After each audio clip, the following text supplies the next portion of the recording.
사도행전 21장 1절부터 6절까지 우리 함께 읽겠습니다. 우리가 그들을 작별하고 배를 타고 바로 고스로 가서 이틀날 로도에 이르러 거기서부터 바다라로 가서 베니게로 건너가는 배를 만나서 타고 가다가 구브로를 바라보고 이를 왼편에 두고 수리아로 항해하여 두로에서 상륙하니 거기서 배의 짐을 풀려 함이로라.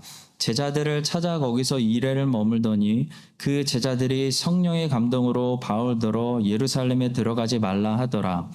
이 여러 날을 지난 후 우리가 떠나갈새 그들이 다 그 처자와 함께 성문 밖까지 전송하거늘 우리가 바닷가에서 무릎을 꿇어 기도하고 서로 작별한 후 우리는 배에 오르고 그들은 집으로 돌아가니라. 아멘. 바울은 이제 밀레도라는 섬에서 에베소 장로들하고 헤어지고 계속해서 예루살렘으로 향하고 있는 길에 이제 두로라는 곳에서 7일을 머물게 됩니다. 두로는 어떤 곳일까요?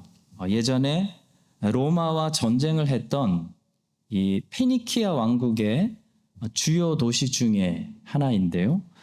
페니키아 왕국은 일찍이 해군이 발달해서 지금의 스페인 지역과 또 북아프리카의 카르타고 지역 그리고 이곳 두로를 중심으로 해서 이렇게 지중해의 삼각형 형태로 지중해 바다를 장악하고 있었습니다. 로마는 육군이 강하고 원래 페니키아는 해군이 강했습니다. 그러나 로마에게 전투를 의외로 패배하고 지중해 주도권을 해군까지 넘겨주게 되면서 몰락하게 되었는데요.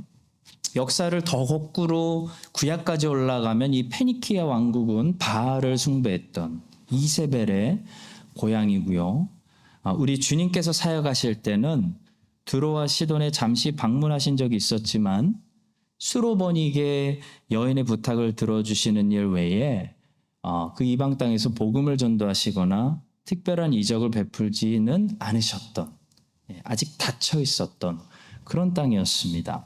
근데 지금 바울의 시대 때 보니까 여기 두로까지 제자들이 복음을 전도해서 이곳에도 제자들이 있었다는 것을 본문을 통해 듣게 됩니다. 두로는 그런 땅입니다. 바울은 여기 두로에 도착해서 이제 두로에서 만난 제자들과 함께 7일 동안 교제하면서 지냈는데요. 바울이 두로에서 제자들을 만난 이 짧은 본문을 통해 우리가 배울 수 있는 중요한 교훈들이 있습니다. 첫 번째로 예수의 제자는 사람 중심이 아니라 복음 중심, 사역 중심, 교회 중심으로 살아야 한다 말씀합니다. 본문은 바울이 에베소 장로들과 헤어지는 이야기부터 시작합니다. 1절입니다.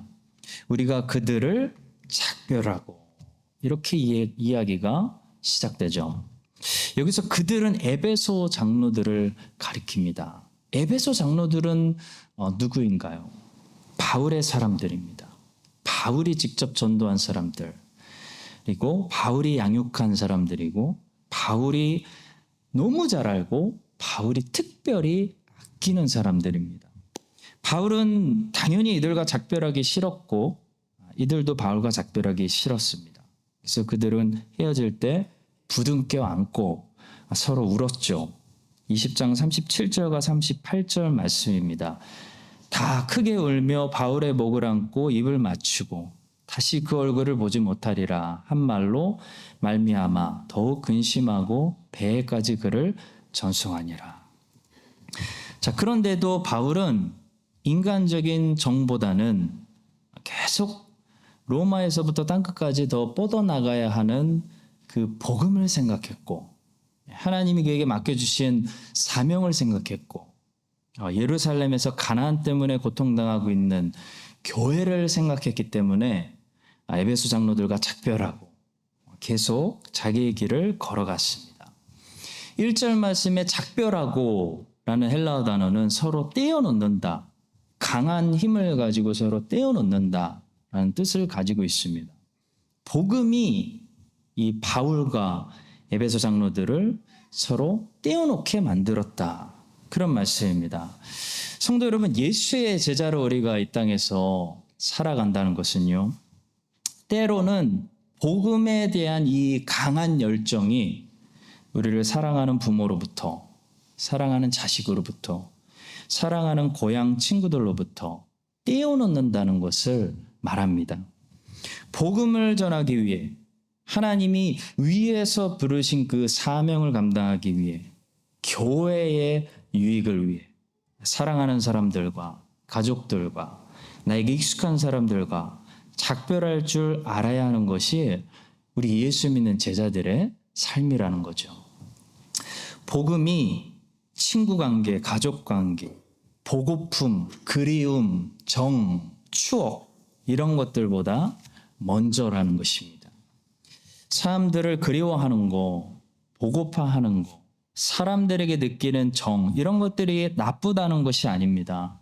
그런 것들이 복음보다 앞서면 안 된다는 것이죠. 복음이 더 중요하다는 것입니다. 사역이 더 중요하고 주님의 교회들이 더 중요하다는 것입니다. 그래서 우리 주님께서는 이 땅에서 만약에 주님 때문에 그 복음 때문에 자기 가족을 버린 사람들은 다음 세상에서 분명히 몇 배로 갚아주시겠다는 그런 약속을 하신 것이죠. 마가복음 10장 29절과 30절입니다. 예수께서 이르시되 내가 진실로 너희에게 이르노니 나와 복음을 위하여 집이나 형제나 자매나 어머니나 아버지나 자식이나 전토를 벌인 자는 현세에 있어 집과 형제와 자매와 어머니와 자식과 전토를 100배나 받되 박해를 겸하여 받고 내세에 영생을 받지 못할 자가 없느니라 말씀하셨습니다. 성도 여러분, 크리스찬은 주님을 따라가야지 정을 따라가면 안 됩니다. 크리스찬은 부르심을 따라가는 것이지 부모를 따라가고 자식 따라가고 친구 따라가면 안 되는 것입니다. 부모나 자식이나 친구들은 우리 모두에게 소중한 분들이고 우리가 무관심하면 안 되는 소중한 분들이지만 그분들이 우리가 걸어가는 길을 결정해서는 안 되고요. 그분들이 우리의 중심이 돼서 우리를 주장해서도 안 된다는 것이죠. 사람들이 혹시 주님께서 우리를 위해서 부르시는 그 부르심의 콜링에 방해가 될 때는 버릴 줄도 알아야 한다. 성경은 말씀합니다. 그것이 누구의 삶이에요? 제자의 삶입니다. 자기를 부인하고 십자가를 지고 예수 그리스도를 따르는 그리스도인의 삶인 것입니다. 아브라함을 부르시는 말씀을 기억하실 겁니다. 여호와께서 아브라함에게 이르시되 뭐라고 말씀하시나요? 너는 너의 고향과 친척과 아버지의 집을 떠나 내가 내게 보여줄 땅으로 가라 말씀하셨습니다. 보통 안 좋은 것들이 우상이 되는 경우는 없습니다. 우리가 혐오하는 것들을 우상으로 만드는 경우는 없습니다. 우리가 우상으로 만드는 것들은 우리가 소중하게 생각하는 것들이고 좋아하는 것들이고 아끼는 것들입니다. 우상이 뭐죠? 하나님을 대신하는 것이 우상입니다. 하나님 자리에 우리가 앉혀놓는 것이 우상이라는 거죠. 무엇이 하나님을 대처하게 만들까요? 우리가 혐오하고 미워하는 것들일까요? 전혀 그렇지 않습니다. 우리가 사랑하는 것들입니다. 우리에게 소중한 것들이에요. 엄마 사랑, 아빠 사랑, 자식 사랑, 남편 사랑, 아내 사랑, 조국 사랑, 민족 사랑, 자아 사랑 이런 것들이 하나님 사랑과 감히 겨룰 수 있는 레벨의 라이벌들이 되는 거죠. 성도 여러분, 세상의 좋은 것들을 좋은 것들로 간직하려면 절대화시키면 안 됩니다. 좋은 것들을 절대화시키는 순간 우리는 좋은 것들을 나쁜 것들로 변질시키게 만들어버립니다. 나라 사랑은 좋은 것입니다. 가족 사랑은 좋은 것입니다. 그러나 그런 것들이 절대화되고 우상이 되지 않으려면 하나님 사랑 앞에 그것들을 굴복시켜야 됩니다. 내가 너를 아무리 사랑해도 하나님 사랑이 먼저야 라고 말해야 됩니다. 대한민국을 내가 아무리 사랑해도, 뉴질랜드를 아무리 사랑해도 온 나라들에 퍼져 있는 하나님 나라가 먼저야. 하나님 나라를 위해서라면 나는 너를 떠날 수 있어 라고 말할 수 있어야 된다는 거죠. 바울도 민족 사랑이 강했습니다. 유대인들을 사랑했습니다. 그러나 하나님을 더 사랑했습니다. 그래서 이방인들에게 복음을 전했고, 그것이 결국 자기 민족을 사랑하는 일이라고 여겼습니다. 바울은 에베소 사람들에게 특히 더 정을 느낄 수밖에 없었습니다. 에베소 교인들은 바울에게 특별한 사람들이었습니다. 3년 동안이나 두란노 서원에서 특별 훈련을 한 그 제자들이 이렇게 잘 성장했는데 어떻게 바울이 에베소 장로들을 더 특별하게 사랑하지 않을 수 있겠습니까? 그런데도 바울은 그들과 작별합니다. 왜냐하면 에베소 장로들을 사랑하는 것보다 하나님을 더 사랑하기 때문입니다. 그래서 떠나고 순종하라는 하나님 말씀에 복종할 수 있는 것입니다. 이런 바울의 모습을 여러분들 기억해 주시고, 하나님이 주신 인생의 모든 사람들을 우리가 감사함으로 사랑하되 사람 중심 되지 말고 사람의 뜻을 따라가지 말고 하나님 중심 되어서 언제나 바울처럼 하나님의 그 부르시는 뜻을 따라갈 수 있는 저와 여러분들이 될 수 있기를 주님의 이름으로 간절히 축원합니다. 자, 두 번째로 하나님의 생각은 우리의 생각보다 훨씬 더 높으시다는 사실을 신뢰해야 됩니다.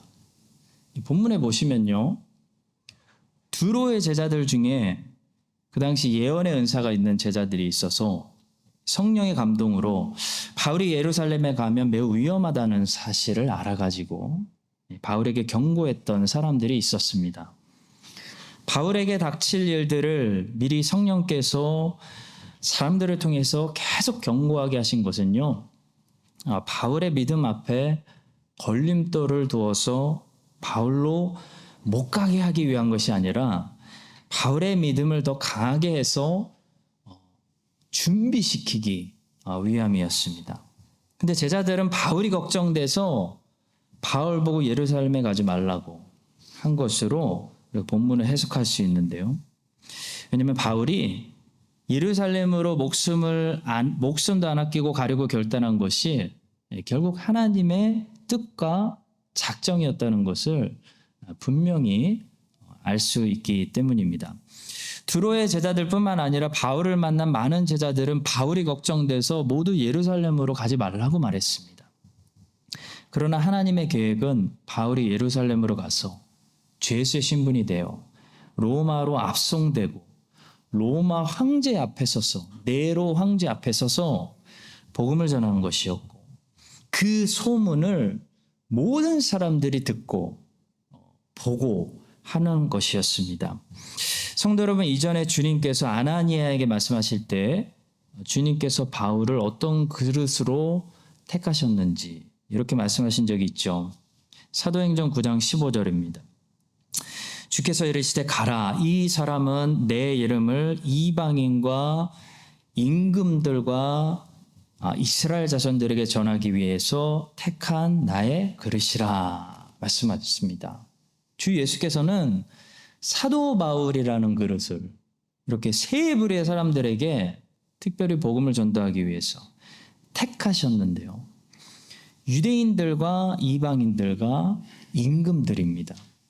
지금까지 우리는 사도행전을 묵상하면서 바울이 가는 곳마다 박해를 당하면서도 끈질기게 유대인들의 회당에 들어가서 유대인들에게 항상 먼저 복음을 전하고 또 이방인들에게 복음을 전하는 것을 보았습니다. 그런데 바울이 아직 왕들에게 복음을 전하는 것을 우리는 보지 못했습니다.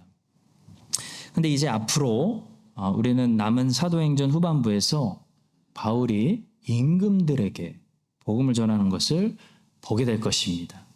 그런데 바울이 누구기에 아무런 명분도 없이 임금들에게 복음을 전할 수 있는 기회를 얻겠습니까? 임금들이 바울의 얘기를 왜 들어주겠습니까? 바로 그런 명분을 바울이 얻어야 하기 때문에 이제부터 하나님께서는 바울의 신분을 죄수로 바꾸는 거예요. 이제부터 하나님께서는 바울이 예루살렘에 가서 결박을 당하게 하시고 죄수의 신분을 입혀버리시고 감옥에 갇히게 하시고 로마로 압송되게 만드신다는 겁니다. 바울은 실제로 그래서 가이사라에서 2년 동안 감옥에 갇혀 있으면서 누구를 만나게 되냐면 우연치 않게 아그리빠 왕을 만나는 기회를 얻죠. 그래서 아그리빠 왕에게 복음을 전했습니다. 그리고 그 후에는 로마로 압송돼서 로마에 갇혀 있으면서 황제의 재판을 기다리면서 결국 로마 황제 네로를 만나서 복음을 전했습니다. 바울이 만약에 제자들의 충고를 이때 듣고 예루살렘으로 가지 않고 자유의 몸으로 살았더라면 어떻게 됐을까요? 자유의 몸으로 로마로 갔다면 바울은 로마에서 많은 유대인들과 이방인들에게 복음을 전했겠지만 왕들에게 복음을 전할 수 있는 기회는 얻지 못했을 것입니다. 바울이 주의 뜻대로 예루살렘에 가서 유대인들에게 억울하게 고소당하고 죄수의 신분을 입어야 바울이 임금들 앞에 서가지고 복음을 전할 수 있게 되는 것입니다. 이것이 하나님의 놀라우신 계획이고 하나님의 높으신 생각입니다. 성도 여러분, 이렇게 성경을 보면 하나님의 크신 손길, 크신 계획과 섭리를 우리가 보게 되는데요. 성경을 보지 않고 우리 앞에 일어나는 상황만 보면 어떻게 되는 거죠? 우리는 바울을 말리려고 했던, 뜯어 말리려고 했던 이 모든 제자들처럼 똑같이 하는 거죠. 고난을 피해가려고 하고, 어려움이 있으면 무조건 돌아가려고 하고, 환난이 있는 곳에는 절대 가지 않으려고. 어떻게 되는 거예요? 서로를 뜯어 말리고 스스로를 말리는 그런 인간의 본성에 충실한 시야가 짧은 삶을 살 수밖에 없는 것입니다. 우리는 바울처럼 하나님의 말씀과 하나님의 뜻에 충실해야지 우리의 본능에 충실하면 안 되는 것입니다. 우리의 본능은, 우리의 본성은 항상 같아요. 어려움을 피해라. 고생은 무조건 최대한 피해라. 환난은 당하지 말아라. 최대한 편한 길을 택해라. 쉬운 길로 가라. 라고 말합니다. 그것은 본능적인 것입니다. 이런 본성에 충실하게 되면 어떻게 돼요? 우리는 시야가 짧은 사람들이기 때문에 하나님의 크고 높으신 계획, 그 뜻을 이루는 삶을 살 수 없다는 거죠.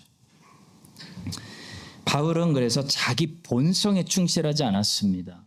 바울도 사람이기 때문에 자기 본성에서는 예루살렘으로 가기 싫다는 느낌을 더 받았을 거예요.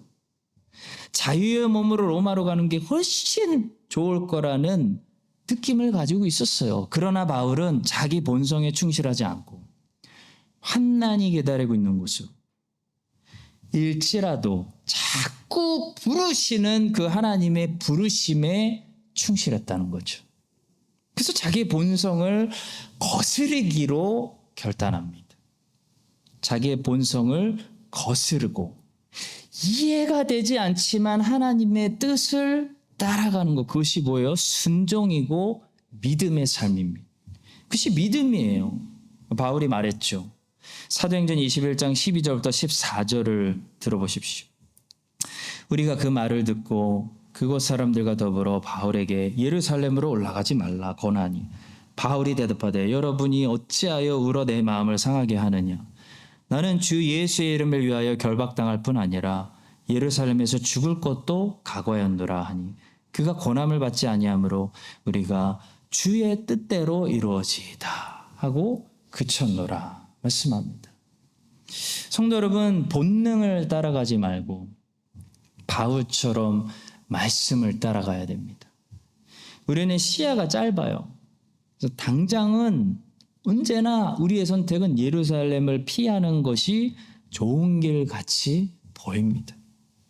자유의 몸으로 사는 것이 좋은 것 같이 언제나 보이는 거예요.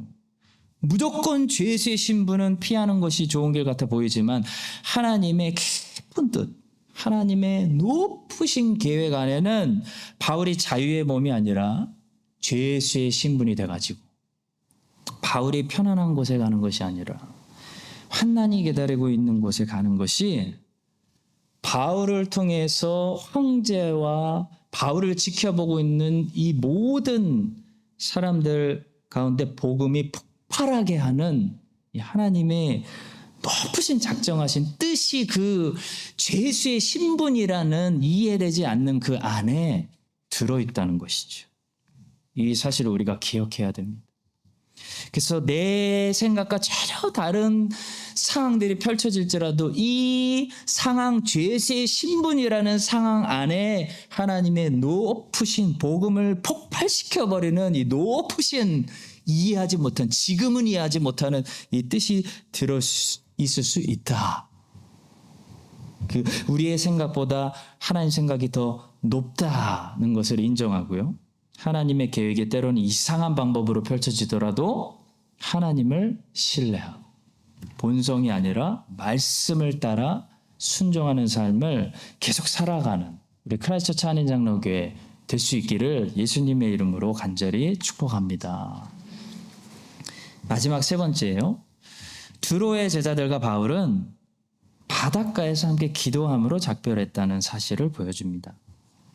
본문 5절의 말씀을 보겠습니다. 이 여러 날을 지낸 후 우리가 떠나갈새 그들이 다 그 처자와 함께 성문 밖까지 전송하거늘 우리가 바닷가에서 무릎을 꿇어 기도하고 라고 말씀합니다. 두로의 제자들이 바울을 성문 밖까지 함께 전송한 다음에 거기에서 무릎을 꿇어 기도한 이유는 이제 그들이 더 이상 바울과 함께 가지 못하기 때문입니다. 성도 여러분, 몸은 더 이상 함께 가지 못해도 기도는 계속 바울과 함께 갈 수 있기 때문에 두로의 제자들이 기도하는 거예요. 그들은 바울과 동행할 수 있는 곳까지는 동행했습니다. 그것은 바로 성문 밖이었어요. 그러나 이제 더 이상 그 이상은 갈 수 없기 때문에 그들은 그곳에서 주저앉아 기도했습니다. 성도 여러분, 기도는 우리가 더 이상 할 수 없기 때문에 하나님께 맡기는 것이 기도죠. 우리가 할 수 있는 것들은 우리가 해야 됩니다. 그러나 우리가 할 수 없는 영역들이 있습니다. 그 영역들은 하나님이 해주셔야 하는 하나님의 영역입니다. 우리는 그것을 위해서 기도해야 한다는 것이죠. 어떤 사람들은 자기가 해야 되는 자기 영역을 하나님께 해달라고 기도하는 사람들이 있어요. 하나님이 빨리 응답을 주시죠. 어떻게 응답하실까요? 네가 해라. 네가 다 할 수 있도록 내가 모든 것을 주지 않았니? 라고 말씀하시는 거예요. 사람에게 맡겨진 일은 사람이 해야 됩니다. 밭을 가는 일은 사람이 하는 거예요. 밭에서 신기하게 씨앗이 자라서 열매가 나오게 하시는 거는 하나님이 하는 거지만 복음도 마찬가지예요. 복음이 결실하고 자라나게 하시는 건 하나님이 하시는 건데 복음을 전도하는 것은 사람이 해야 돼요. 사람에게 맡겨진 일은 사람이 해야 됩니다. 그러나 사람이 모든 것을 다 할 수 있는 것은 아니죠. 사람에게는 한계가 있습니다. 여러분, 모든 일에는 보세요. 모든 일에는 한계가 있어요. 모든 일에는 항상 하나님이 해주셔야만 하는 영역이 남아있어요. 우리 능력으로 100% 다 피니시까지 해낼 수 있는 일 하나도 없어요. 운전만 해도 그래요. 보세요. 내가 아무리 운전을 조심해도 남이 와서 나 받아버리면 꼼짝없이 사고를 피할 수 없는 것이 운전이에요. 운전만 해도 내 영역이 있고 내가 조심해야 되는 내 영역이 있고 하나님이 해주셔야 하는 영역이 있는 거예요. 제 아내가 원래 그저께 도착해야 되는데 어제 시드니에서 하루 비행기가 연착돼가지고 하루 늦게 어제 도착했어요. 아무리 인간이 비행기를 띄우려고 해도요, 하나님이 날씨를 주시지 않으면 안 되는 거예요. 내가 수능을 아무리 철저하게 준비해도 완벽히 준비해도 그 해 코로나가 터져버리면요. 변수가 생기는 것을 인간은 막을 수가 없는 거예요. 이게 인간의 한계죠. 세상의 모든 일에는 인간이 해야 하는 영역이 있고 하나님이 해 주셔야 되는 영역이 남아있다는 거예요. 그래서 우리는 모든 일을 하면서 기도를 빠뜨릴 수가 없는 거예요. 모든 일에 하나님이 해 주셔야 하는 그 피니쉬가 남아있기 때문에 기도해야 되는 거예요. 하나님, 내가 준비할 수 있는 것은 다 했어요. 근데 내가 아무리 완벽히 준비해도 오늘 하나님이 역사하시지 않으면 아무것도 안 됩니다. 그래서 기도하는 거예요, 신자들은. 하나님 역사해 주세요. 두로의 제자들은 자기들이 갈 수 있는 영역까지 자기들의 처자들까지 다 끌고 가서 바울과 동행했습니다. 그러나 이제는 더 이상 바울을 뭐 어떻게 해줄 수가 없어요. 더 이상 이 이상은 바울과 함께 가지고 바울을 위로하고 보호해 줄 수가 없다는 거예요. 그래서 뭐 합니까? 기도하는 겁니다. 기도. 하나님께 바울을 맡기는 거예요. 성도 여러분, 신자들은 우리가 아무리 사랑하는 가족들에게도 우리가 끝까지 그들과 함께 있어주고 그들의 인생을 대신 살아주고 그들이 죽을 때 함께 같이 죽어줄 수 없다는 사실을 알기 때문에 우리는 뭐 합니까? 기도하는 거예요. 기도하고 날마다 우리 자녀들을 축복하고 부모님들을 축복하는 거예요. 주님, 저는 이 이상 내 사랑하는 가족과 더 함께 가주지 못합니다. 여기까지가 제 한계예요. 제가 부모로서 해줄 수 있는, 자식으로서 할 수 있는 제 한계예요. 저들이 죽을 때 나를 함께 죽어주지 못합니다. 그래서 기도합니다. 주님께 맡깁니다. 주님이 함께 동행해 주세요. 이것이 신자들이 가지고 있는 특권이고 믿음이고 기도인 것이죠. 두로의 제자들이 또 바닷가에서 기도했다는 사실을 잊지 마십시오. 우리가 바닷가에서 무릎을 꿇어 기도하고 말씀합니다. 이 말씀은 기도라는 것은 어느 장소에서나 때를 가리지 않고 항상 할 수 있다는 사실을 말씀하지 않습니까? 우리는 회사에서, 화장실에서, 차 안에서, 비행기 안에서 어느 장소에서나 서로를 위해 잠시 기도할 수 있습니다. 그것이 바닷가에서 무릎을 꿇고 기도한 두로에 사는 제자들의 기도였습니다. 사랑하는 성도 여러분, 우리 육체는 한계가 있어요. 육체는 한계가 있어서 장소적으로 제한을 받습니다. 그러나 기도에는 한계가 없어서 장소적으로 제한을 받지 않습니다. 우리의 몸은 지금 당장 인도네시아에 있는 형제자매들과 함께 할 수 없어요. 미안하지만. 근데 우리의 기도는 지금도 그들과 동행할 수 있는 것이에요. 이 사실을 기억하시고 몸이 더 이상 제한을 받아서 우리가 함께 할 수 없을 때 기도를 보내서 기도가 그들과 함께 하도록 늘 어느 장소에서나 우리 한국에 떨어진 우리 사랑하는 가족들을 위해서 또 전 세계에 흩어져 있는 우리 사랑하는 가족들을 위해서 주의 백성들을 위해서 기도를 보내서 우리의 기도가 하나님의 자녀들과 동행하게 하는 그런 여러분과 제가 될 수 있기를 우리의 기도를 분명히 사용하시는 예수님의 이름으로 간절히 축원합니다.